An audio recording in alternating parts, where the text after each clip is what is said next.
So finally আমাদের biryani complete. দেখুন বিরিয়ানিটা কেমন হয়েছে। এবারে আমরা খেতে বসবো।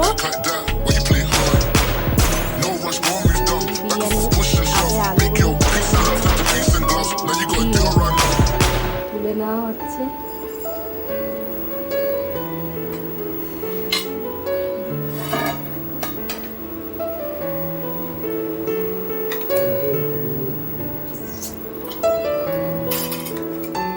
বিরিয়ানিটা কত সুন্দর ঝরঝরে, কত সুন্দর হয়েছে।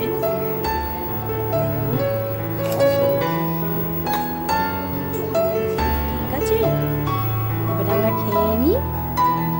এতটাই। হ্যাঁ, আমরা চ্যানেলে নতুন, কিছু ভুল হলে ছোট বোনটির ক্ষমা করে দিও। দেখুন বন্ধুরা, এই খেতে বসে গেছি। দেখুন বিরিয়ানিটার মাংসটা আপনাকে দেখাচ্ছি। এতটাই নরম হয়েছে, এতটাই সুন্দর। মানে আপনারা যদি বাড়িতে এরকম করে ট্রাই করেন খুব ভালো লাগবে। আলুটাও দেখুন পারফেক্ট, পুরো সেদ্ধ হয়েছে দেখুন।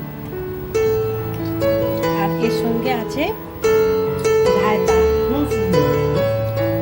আর যদি এই রায়তার রেসিপি আপনারা জানতে চান তাহলে প্লিজ কমেন্ট, সাবস্ক্রাইব করবেন। তো নেক্সট ভিডিওতে রায়তা রেসিপিটা আপনাদের শেয়ার করব।